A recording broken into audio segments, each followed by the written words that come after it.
আজ ইচ্ছাকৃত ভাবে কোন মেয়ের ছবি সেন্ড করে দিচ্ছি, হ্যাঁ শেয়ার করে দিচ্ছি। আরে শোনো না, কি করছো? মশার কামড় সহ্য হয় না, ওই সেন্ড করার কারণে যদি কবরে আযাব হয়ে যায় তখন কি হবে? আসো না, আসো আসো, দেখো আমার রব কি বলে, আমার আল্লাহ কি বলে শোনো।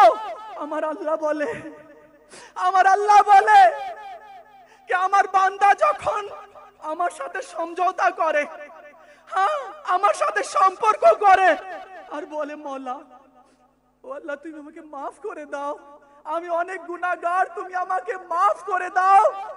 মওলা এমন কোন গুনাহ বাকি নেই যে গুনাহ আমার দ্বারা হয়নি, এমন কোন পাপ নেই যে পাপ আমার দ্বারা হয়নি, এমন কোন নাফরমানি নেই যে নাফরমানি আমার দ্বারা হয়নি।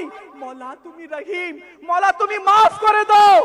আমার রব বলে এ বান্দা শোন, তুই মাফ চাচ্ছিস, তুই তওবা করছিস, নে যে আমল লিখুক ফেরেশতা, আমি তাকে ভুলিয়ে দিলাম তোর পাপগুলো।